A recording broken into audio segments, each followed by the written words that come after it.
The Sound of Damian Wayne. Written by Magnoliabee. Read to you by Evie is Evil. This fic is rated for teen and up audiences. Archive warnings include graphic depictions of violence. Summary. He found himself wondering if anyone would take notice before the spell was up. It seemed unlikely. There were often stretches where contact was limited between him and his family. Normally, it was not born from necessity, but rather strife, and perhaps strife would bleed from this. He hoped not. When a confrontation with a powerful magic user goes awry, Damian is cursed, robbing him of his voice. Or communicate without a fresh bruise appearing, that is. What begins as an inconvenience quickly spirals into something far worse, as he finds himself struggling with the mounting realization no one has noticed. As his silence deepens, so do the rifts with his family. He's not helped by the many more sinister theories the people around him assume because of his new temperament. One thing is certain. He really, really hates magic. He frowned as he approached the woman, stalking forward with his suspicions raised. The air was crisp and autumnal, fitting for the situation at hand. He had managed to finally corner her in an alleyway after chasing her down a few streets. She was clutching an old book to her chest, and her eyes were wide in an owlish manner, with her hair more like a mane enveloping her face. She was rather gaunt, and he was mildly surprised she still managed to run so far in clearly poor physical condition. He raised an eyebrow at this, but continued forward, annoyed for her having dragged the process out for so long. He'd been out patrolling when he'd seen her lurking in a side street. Usually, he wouldn't have bothered to stop, but there was something off about her that he could not place. She had been swaying in place, looking around as if afraid someone would catch her. It was all rather unnerving. This feeling was intensified as he observed her leaf through her book, muttering to herself and then pointing her hand at a man passing by. He froze the very same second, one foot raised to take a step, in a manner like a statue. She seemed to light up at this and hurriedly snapped her tome shut, to likely make her escape. The woman was clearly some sort of magic user, and she was decidedly not using her powers appropriately. He sighed to himself, knowing he'd need to report this immediately. Her appearance spelled trouble for the rest of Gotham. He raised his hand to his comm as he began to walk along rooftops, trailing her silently. I believe I have found a magic user. She seems to be alone, and casting some sort of spell on others. There's a crackle over the comms as his father replies. Do not engage unless necessary. I'm coming to your location now. Damian nodded, though the action he realized was not exactly an audible response. It was only he and his father on the comm that night. Tim was on a mission with the Titans, Cass was off-world, Dick was in Bloodhaven, and while Jason was in the city, he was not inclined to interact with the father-son duo.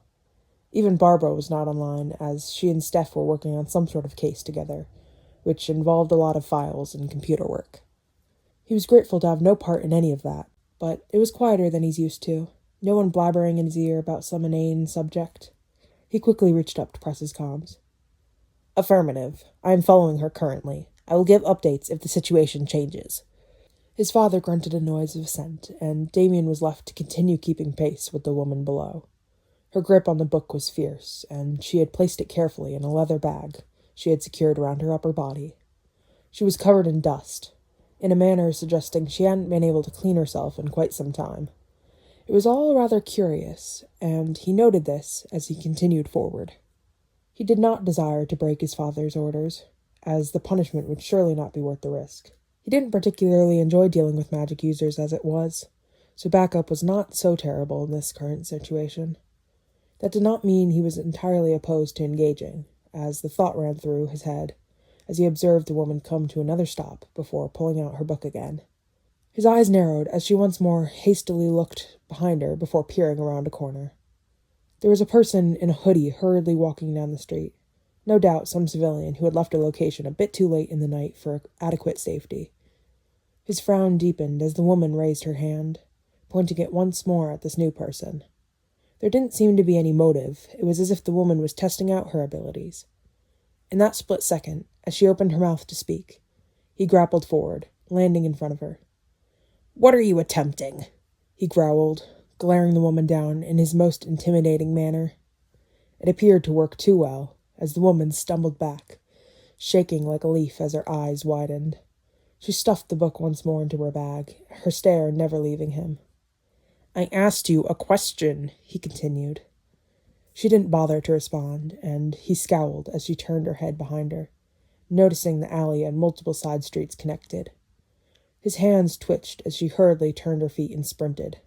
He groaned, glaring at the woman as he picked up his own feet and made chase. "I had to engage the magic user as she made an intent to curse another civilian. I am in pursuit." He ran as he spoke, his speech not interrupted by any heavy breathing whatsoever. It was silent over comms, and he could almost physically feel the dissatisfaction of his father. "Be careful. Stay at a safe distance." The woman hadn't seemed in any shape or form to be athletic, but she was rather lanky and had a runner's build of sorts.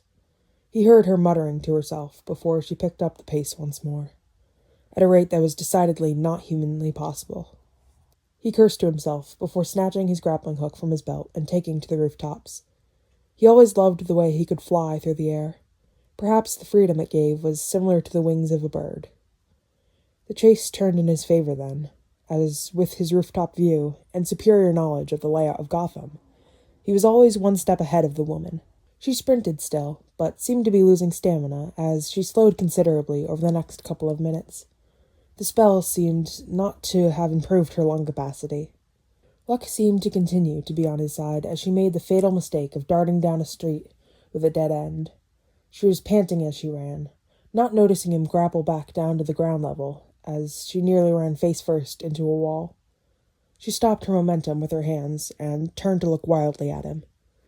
She was hunched over, breathing heavily as she fumbled with the clasps of her bag. He took a step forward as he tested the waters. She didn't seem to react well to this as she ripped the book out once more.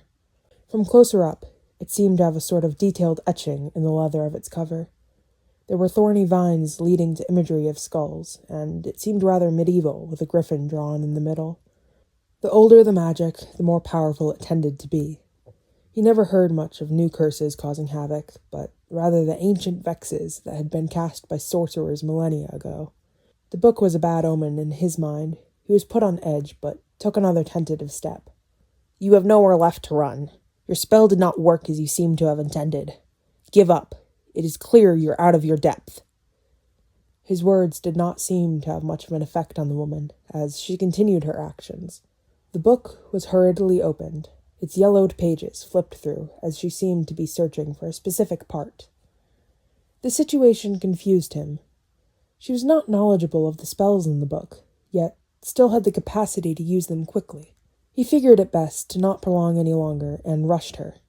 She didn't look up as he ran, her hands flying as they stopped at a page and raised in the air. He was almost to her when she uttered an unintelligible incantation, her eyes flashing wholly white as he felt a rush of something. He shielded his eyes as a bright flash of light lit up the dark alley. His body felt strange, a sort of stinging that quickly subsided. He lowered his hands in annoyance as he suddenly stumbled backward, tripping over his feet. His legs felt strangely weak, and he glared as the woman stood up and approached him, a taut smile overcoming her face. She peered at him like he was some sort of experiment she orchestrated. "Try and speak." He scowled, the ground decidedly too hard as he felt some soreness in his limbs. "Shut!" All at once, a sharp pain in his leg distracted him. It felt like he had been hit. He looked around wildly for the culprit. The woman hadn't moved, not even opened her mouth, and yet the pain was undeniable. His brows shot up as he came to a sickening realization. The woman laughed, a little too maniacally to suggest mental stability. "Wonderful, I didn't really think." She cleared her throat, letting her excitement abate somewhat. "I wouldn't attempt to talk if I were you. This spell is a doozy. I wasn't even sure I had enough energy left to cast it. I surprised myself like that, though. Really, they should have known this would happen at some point." Her smile was smug and wide as she babbled while tapping his knee with her foot. "You try and mention it to anyone?" She smirked, her eyes flashing white once more. To put it simply, you won't be able to. Past that, any words for that matter will result in physical punishment. That will teach you to talk back so freely. Wouldn't want you spreading any gossip around now, would we?"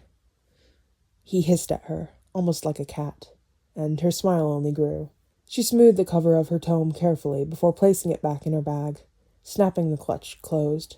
She hummed to herself as she brushed some dust off her clothing and looked down at him once more. "Stay out of my way, Robin, and I'll lift the spell eventually." She paused and let out a laugh. "Once your words hold no power, of course, so you may be mute for a bit. I truly apologize for the inconvenience, but perhaps the change will be good for you, and rid you of that nasty mouth of yours. Might help you make some friends, though that may be a bit far-fetched." She stepped around him, and her shoes clicked behind him as she walked off. It was a circumstance of utmost embarrassment for himself. The criminal had managed to saunter away from him, not even injuring him gravely in the process. He had merely felt weak from her spell, and apparently that was all that was necessary for him to be taken down. "Don't say I didn't warn you, Robin." As his strength returned, he heard a light noise that he registered as someone he'd been dreading. His father stepped around him to come into view, and he quickly stood up, ignoring how light-headed he felt doing so. His father had a slight frown as he scanned Damian for injuries. After finding nothing obvious, he let out a quiet exhale. "Robin, what happened?" Damian merely shrugged, trying to make his displeasure evident to avoid further questioning.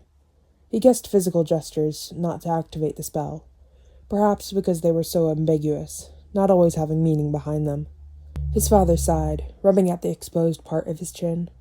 "I take it that the magic user escaped?" His voice was gruff, and Damian couldn't help but shrink back slightly as he nodded. "Will this be a reoccurring issue? Because I can't have you patrolling if you're attempting to engage magic users alone. There are too many variables. It's dangerous, not only for you, but for everyone around. Spells don't often hit their target. Understood?" He answered quickly, instinctively. "Yes, He struggled to continue as he felt a sharp pain in his side, as if someone had struck him. There was a break in his voice, and his father's eyes narrowed at this. He had to stop himself from hunching in surprise. He hadn't expected the injury to be quite so painful, and he wondered if it would leave some sort of evidence.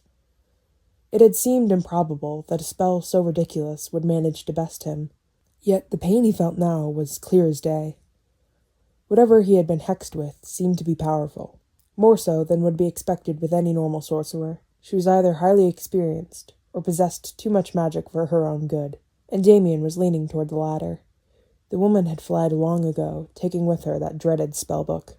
How she had acquired it was a mystery in itself, and he wondered absent-mindedly if she was associated with some sort of organization. He ignored the thought when he considered the behavior she had displayed. She was disheveled, and there was a tension to her frame that suggested she was ready to bolt at any given moment. Not the behavior of someone, with others backing them up. "We are done for tonight," his father said, turning his back to Damian. He was to follow, and he did so, attempting to ignore the newly formed bruise on his side. He considered his options as he grappled through the night. She had stated that the curse would not let him explain the situation that had befallen him, but he was still allowed to speak in a sense. However, this would have to be done sparingly, as there were more painful punishments for him if he needed to voice anything. He was not certain if writing would yield similar results, and decided that would be his next course of action. Testing the limits and loopholes would be necessary to rectify the situation at hand. First off would be finding the woman. Where to start, however, was an answer that evaded him. He had no way of knowing if she would stay in Gotham, but it seemed likely. If she had ended up here, there had to be some sort of reason. The spell would have just been to cover her trail in a roundabout way, but the magic would surely be noticeable to other users. Hypothetically, he could contact one himself without saying why. However, it was possible that attempting contact may signal the spell again. Magic was fickle in that regard, and one of the many reasons that he and so many others in his family detested it to different degrees. That brought him to his second issue, which was alerting his family. He wasn't certain how to go about it. The wording of the spell seemed rather detailed, but He needed to figure out some sort of workaround, because not talking would raise suspicions, and be unhelpful if he wasn't able to inform them. He decided on a middle ground option. He would only speak when necessary. Otherwise, he would become quieter and resort to physical gestures to indicate his response. He just had to hope someone was able to track down the witch, and he'd be able to force her into reversing the spell. Otherwise, he may very well go silent for a rather long time. The cave was practically empty when they arrived, only Alfred waiting for them with a slight frown on his face. "Master Bruce, Master Damian, I heard about the magic accuser. Are you two all right?" He scanned them as he spoke, obviously inspecting for any injuries he might need to sew up. "We're fine, Alfred. Only Damian met her." He glanced at Damian as he spoke, as if realizing something. "Which reminds me. You need to draft up a report. We need to catch her as soon as possible. I'm going to check the cameras right now. See if we can't pinpoint her location." He stalked off, leaving Alfred with Damian. The butler sighed, looking between the father and son with a tinge of annoyance. He smiled tightly at Damian before moving towards the medbay. "It is very late, Master Damian. I request you wait until tomorrow to write anything, or at the very least, only create an outline." He nodded, rubbing at his bruising absent-mindedly. For some reason, he was tired. They had patrolled longer than usual, as it was a weekend, but normally the lack of sleep would not get to him so. Perhaps the spell had weakened him more than he had previously thought. Damian quickly changed out of his uniform. He waved Alfred goodnight as he made his way to his room. The hallways were eerily silent, a fact that had at one point put him on edge, now giving a sort of comfort in the normalcy. His door was half open, and Titus padded out, his tail wagging at an inconceivable rate. Damian let a small smile overtake his face as he reached down to pet his faithful companion. He opened his mouth to apologize for waking him at such an ungodly hour, but thought better of it. He still wasn't certain if being alone would activate the spell. He took a cursory glance around to make sure he was alone and opened his mouth. "Titus," he whispered, and a sudden burst of pain flared from his arm. He scowled at the confirmation. He truly would not be able to utter a single sound. He found himself wondering if anyone would notice before the spell was up. It seemed unlikely. There were often stretches where contact was limited between him and his family. Normally, it was not born from necessity, but rather strife. And perhaps strife would bleed from this. He hoped not. Titus had laid down on Damian's bed, where he had undoubtedly been sleeping before. As Damian stepped over to his desk, he grabbed a few pieces of paper and pulled out a pen from a drawer. He sat down and hovered the pen over the paper, deciding what was imperative. There was a rush of excitement as he realized what this could mean. Perhaps he could write what had occurred, and then show it to his father. It would be a tedious method, but better than the alternative of trying to communicate while being pummeled by an unseen force. He wasn't certain if the pain would escalate, and was not inclined to test it just yet. That would mean he planned for this to last a while. Longer than it needed to. He put the ink on paper and wrote down the word "witch" in shaky print. He winced as a new bruise began to form, right on his shoulder. Damian couldn't help but deflate as the ache thrummed through his body. How a spell had such control, he did not know. It seemed to actually be able to recognize when his communication went past a simple yes or no. He figured that sign language would probably set off the spell, as it was a more nuanced form of communication than a simple nod, but he attempted to sign his name all the same. He got to the last letter before the pain began, and he sighed as he laid down on his bed. Titus burrowed into his side as Damian glanced over, his large eyes bearing into Damian's own. He pulled Titus closer, permitting himself a bit of comfort as he attempted to fall asleep. This would be more difficult than he had first imagined. Author's notes. Me? Traumatizing Damian again? Always. I have a few chapters pre-written, so hopefully this stays mildly consistent upload-wise. Let me know what you think. And reader's notes from me. I really love this fic, and I'm really happy that I got permission to write for this. So I hope to keep on a relatively consistent posting schedule as well. Well, thank you for listening.